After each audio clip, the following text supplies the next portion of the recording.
भगवान महावीर स्वामी के कीर्तन में कोटि से वंदन। युग प्रदान आचरती महाकुंज के कीर्तन में कोटि से वंदन। मुनिवृंद, भाइयों और बहनों, छात्राएं छात्राएं, दैनिक प्रवचन के अंतर्गत आज का विषय है आरोग्य बोई लाभों समाई वर मुतमम बिंदु। प्रत्येक व्यक्ति अपना विकास चाहता है, अपनी उन्नति चाहता है और सफलता की शिखर तक पहुंचना चाहता है। उन्नति चाहता है, विकास चाहता है और सफलता की शिखर तक पहुंचना चाहता है तो 3 सूत्रों की विशेष आराधना करना है, साधना करना है। आरोग्य, बोधि और समाधि। पहला है आरोग्य। विकास का महत्वपूर्ण सूत्र है आरोग्य। शरीर यदि आपका स्वस्थ नहीं है तो आप विकास नहीं कर सकते हैं, उन्नति नहीं कर सकते हैं, सफलता को प्राप्त नहीं कर सकते हैं। आरोग्य तो बहुत ऊंची बात है। जो मन वचन काया से स्वस्थ रहता है वही व्यक्ति आरोग्य को प्राप्त हो सकता है। केवल तन को स्वस्थ रखने से ही आरोग्य की प्राप्ति नहीं होती है। मन और वचन, भाव, ये सब स्वस्थ होंगे तभी व्यक्ति आरोग्य की प्राप्ति करेगा। और जिसने आरोग्य की प्राप्ति कर ली और जो आरोग्यवान है वह विकास के शिखर तक पहुंच सकता है। तन से स्वस्थ, शरीर को स्वस्थ कैसे रखेंगे? जब हम खाने पीने का ध्यान रखेंगे, बैठने का ध्यान रखेंगे और कोई भी प्रकार का असंयम नहीं करेंगे, तब हम तन को, शरीर को स्वस्थ रख सकते हैं। आज के भौतिक युग में छोटे छोटे बच्चों के मन में भी, बड़ों के मन में भी यह रहता है घर का भोजन नहीं, बाहर का भोजन करें, होटल में जाए। जैसे ही रविवार आता है और बच्चे तैयार हो जाते हैं, बच्चे की माँ तैयार हो जाती है, पापा आज होटल में चलना है, आज बाहर का भोजन करेंगे। एक डॉक्टर ने बताया सोमवार के दिन हमारे पास में मरीज ज़्यादा आते हैं। उत्तर सुनकर, ये बात सुनकर अचंभित हुए। ये कैसे? रविवार के दिन होटल में जाते हैं, ज़्यादा खाते हैं, बेमेल वस्तुएं खाते हैं, जिससे पेट पर असर आता है, पेट दर्द करने लगता है, तो दूसरे दिन हमारे दरवाजे पर आते हैं। घर का इतना अच्छा भोजन होता है, उसके प्रति इतना आकर्षण नहीं होता है, बाहर के भोजन के प्रति आकर्षण ज़्यादा होता है। और फिर वह भोजन ऐसा होता है जिससे केवल तन पर ही असर नहीं आता है, मन और भाव पर भी असर आता है। आरोग्य को स्वस्थ रखना है, आरोग्यवान होना है, तो सबसे पहले हमें संयम करना सीखना होगा।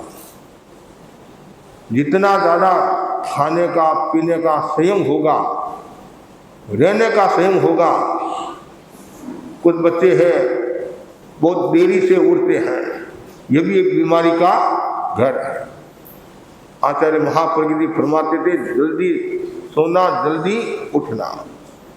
हमारी परंपरा रही है, रात आते ही साधु साधु सो जाते और सुबह जल्दी उठते और स्वाध्याय ज्ञान ध्यान करते।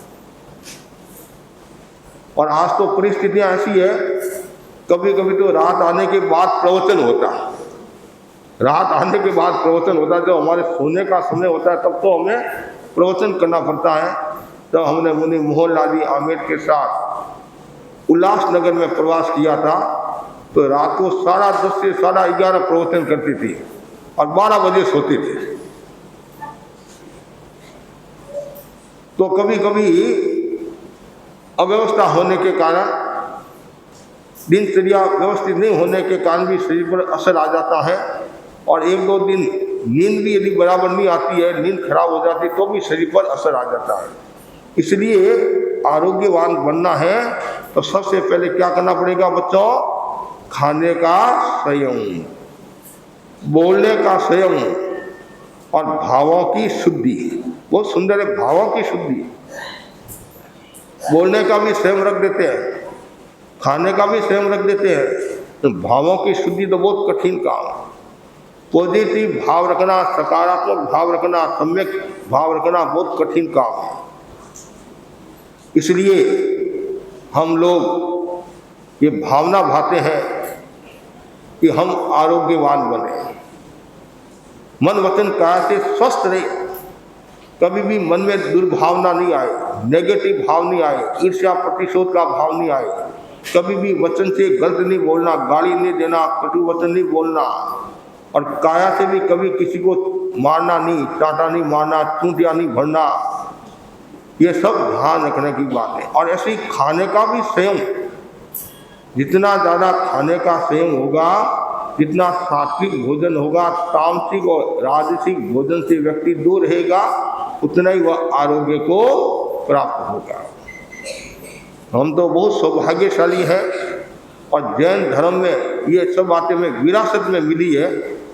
और तो लोग कोशिश करे हैं कि हम जल्दी सोए और जल्दी उठने की कोशिश करें, कि हमारे को तो यहाँ शुरू से ये संस्कार दिए गए हैं, जल्दी सोना, जल्दी उठना।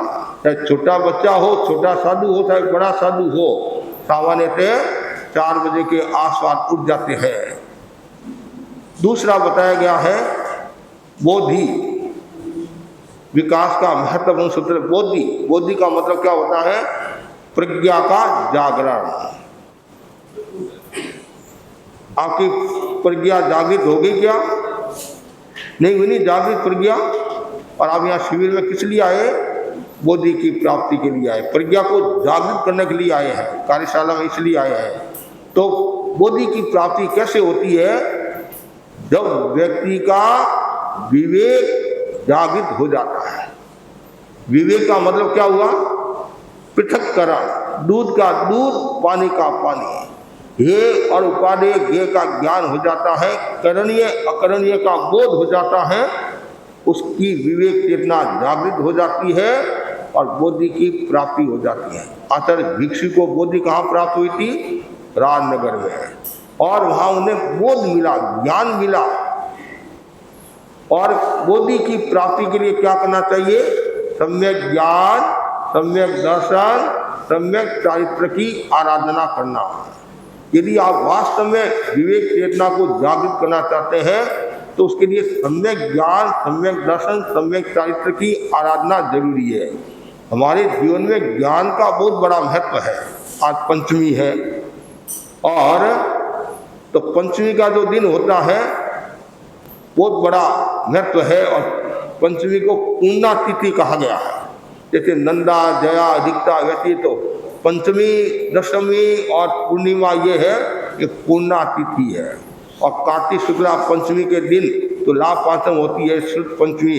तो उस समय हमारे साधु साध्वियाँ, श्रावक श्राविकाएँ उपवास भी करते हैं और शुरू करते हैं ज्ञान वृद्धि के लिए।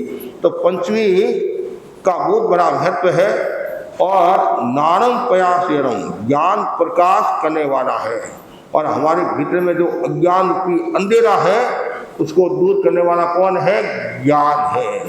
और इतना अज्ञान भरा हुआ है जिनकी हम कल्पना नहीं कर सकते हैं। अज्ञानम खलु कष्टम, अज्ञान कष्ट देने वाला है, पीड़ा देने वाला है।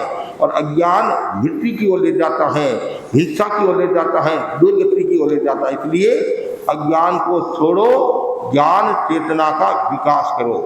एक ग्रामीण आदमी, एक देहाती आदमी बड़े शहर में आया और बहुत बड़ी इमारत बनी हुई थी, 25 मंजिला 30 मंजिला की इमारत बनी हुई थी।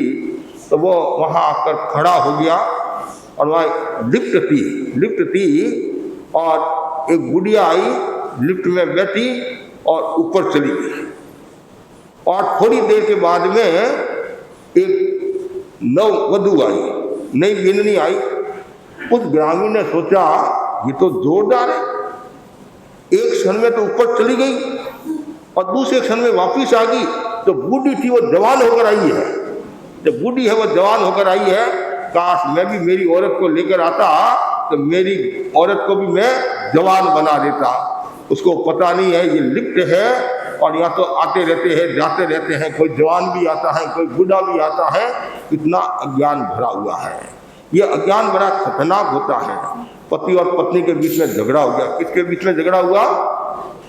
पति और पत्नी के बीच में झगड़ा हो गया और पति ने सोचा अब ये भोजन बनाकर देने वाली नहीं, नाश्ता बनाकर देने वाली है। चुपचाप घर आ गया, घर से दुकान आ गया और दुकान खोलकर बैठ गया। ग्राहक को पटा रहा था। इतने में श्रीमती का पारा ठंडा हुआ। देखो मेरा कितना ध्यान रखते हैं और एक मैं नाश्ता बनाकर नहीं दी।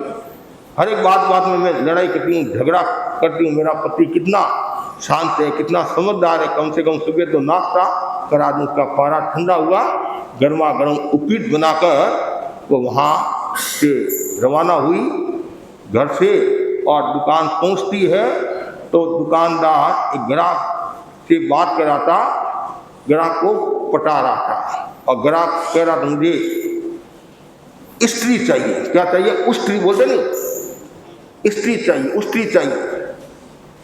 तो मारवाड़ी में स्त्री भी बोलते ऐसे। तब वो भी कम नहीं था दुकानदार, स्त्री पीछे खड़ी है। ये नहीं कपड़े वाली, तो कपड़े वाली तो है ही है कि नहीं, करंट वाली। इसके हाथ लगा कर देख कर करंट है कि नहीं है। कितना अज्ञान भरा हुआ है। अज्ञान को छोड़ना जरूरी है। जब तक हम अज्ञान नहीं छोड़ेंगे और ज्ञान की प्राप्ति नहीं होगी तो बोधि की प्राप्ति नहीं होगी। इसलिए अज्ञान को छोड़ना जरूरी है। और उसके बाद में दर्शन, अज्ञान के छोड़ा, ज्ञान की प्राप्ति हुई। और श्रद्धा बहुत जरूरी है। कुछ लोग जानते हैं लेकिन मानते नहीं है। हाँ, आप जो कह रहे हैं हमने जान लिया लेकिन हम मानेंगे नहीं, तो विकास कैसे होगा? जानना और मानना, दर्शन के अनेक अर्थ है। दर्शन का मतलब देखना भी होता है, दृष्टि भी है, श्रद्धा भी है। दर्शन करने के लिए जाते विजिट बोलते नहीं, राष्ट्रपति दर्शन करने के लिए गए, अमुक जगह गए, ऐसे। तो दर्शन का यहाँ जो अर्थ है वो श्रद्धा। तो जानना, उसके प्रति श्रद्धा, फिर आचरण। कितना सुंदर! जानना, मानना, पालना। जानना, मानना, पालना, ये तीनों आ जाएंगे तो बोधि की प्राप्ति हो जाएगी, प्रज्ञा का जागरण हो जाएगा। तो बहुत जरूरी है हमारे जीवन में प्रज्ञा का अवतरण हो, प्रज्ञा का जागरण हो। तो और हम यही भावना पाते हैं, हमें ऐसी शक्ति मिले, हम अज्ञान को, अंधविश्वास को, शंका को, दुराचार को छोड़कर सम्यक ज्ञान, सम्यक दर्शन, सम्यक चारित्र की प्राप्ति करके और बोधि को प्राप्त हुए। और तीसरा जो बहुत महत्वपूर्ण सूत्र बताया है वह है श्रेष्ठ समाधि मिले। उसमें कितना सुंदर वर्ष समाधि, ऐसे डाकते समाधि है, उसमें भी वर्ष श्रेष्ठ समाधि मिले। बहुत जरूरी है। समाधि के बिना साधना भी नहीं होती है, विकास भी नहीं होता है। समाधि होगी तो क्या होगा? ये बोधि की प्राप्ति भी अच्छी तरह से हो जाएगी और आरोग्य की भी प्राप्ति अच्छी तरह से हो जाएगी। यदि आपका मन अशांत है तो समाधि कहाँ से? कभी कभी हमारे पास भाई बहन आते, महाराज बहुत मन अशांत है, इतना अशांत है, और कभी कभी मन में आता है कि मैं ऊपर चला जाऊँ। वापिस मेरे मन में आता है ऊपर क्या नानी का घर है जो नहीं बाटे मिल जाएगा। हम दूसरों को दोष दे, उनसे अच्छा है स्वयं को निहारे, स्वयं का निरीक्षण करे कि मैं गलत हूँ या सामने वाला गलत है। लेकिन सामने वाला कुछ भी कहे, मुझे मन को शांत रखना है। हमारे शासन गौरव मुनि श्री ताराचंदी स्वामी फरमाते थे, मुझे मन को शांत रखना है, मन को शांत रखना है। और राकेश मुनि भी फरमाते थे, मन को शांत बनाए हम मन को सांस सांस में परमात्मा का ध्यान लगाए हम, मन को शांत बनाए हम, मन को शांत बनाए हम। जिसका मन शांत तो चित्त में समाधि है। समाधि का मतलब क्या? समाधान। कितना सुंदर उत्तर दिया है। समाधि का मतलब समाधान। जैसे कोई बात कहते हैं हाँ समाधान है, समाधि है, समाधि है। आप साधु संतों को पूछते महाराज कैसे? हाँ भाई समाधि है, समाधि है। और हमारे यहाँ चित्त समाधि केंद्र भी है। कहाँ है समाधि केंद्र? कहाँ है? विदासन में समाधि केंद्र है। जो अग्रगण्य जो साधियाँ हैं उनके लिए समाधि केंद्र, बस सब समाधि में रहिए। और आचार्य प्रवर जो हमारे जितने भी आचार्य हुए ना, वर्तमान में आचार्य प्रवर ये विशेष ध्यान रखते हैं साधु साधुओं के चित्त में समाधि रहे।